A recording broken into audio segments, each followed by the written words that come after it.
service the system. So really, it's just production. It's all about numbers, and anything besides that doesn't matter. Yo, what's going on, people? Your boy, man, Mike, coming at you guys with yet another Atlanta Falcons video, man. This is the ASKMADMIKE segment, but I'm going to do it a little bit differently. But before I do that, man, go ahead and hit that subscribe button if you're new to the channel, man.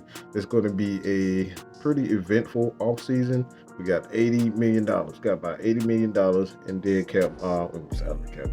salary cap money.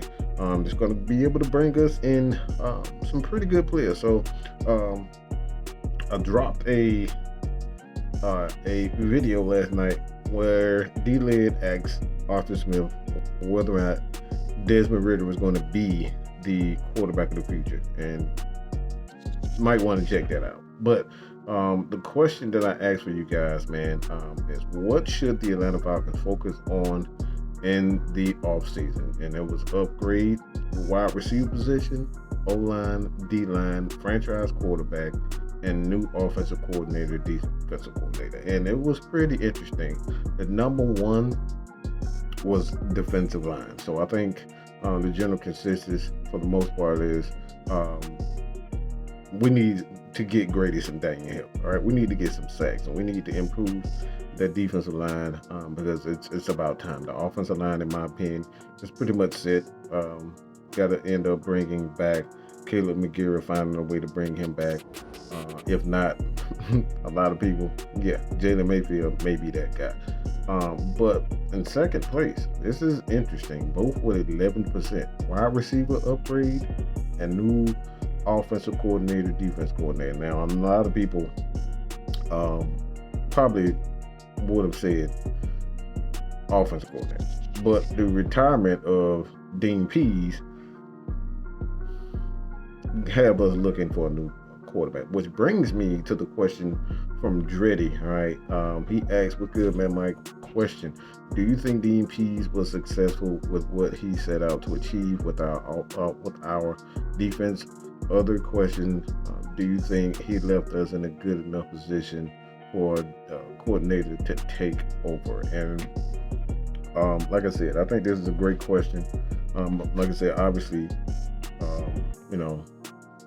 it goes into the poll, but I'm gonna just say this. I think the idea, I know a lot of people are kind of upset that he left the Atlanta Falcons, and we thought he would be here longer. Obviously, when the guy is 73 years old, you kind of have to be prepared for whatever. And in the NFL, man, people change their mind like draws, okay? People change their mind like draws. One day, they want to be here, and the next day, they're not happy, and they proposing to trade like Julio Jones did. And next thing you know, you think Matt Ryan is going to be here for at least 2 to 3 more years, and, we end up trading him. So if anything has taught me is not to be complacent. So did Dean Pease leave this Falcons team in the right place? I believe so. When you look at the secondary, you got guys like Jalen Hawkins. You have Richie Grant. You have A.J. Terrell.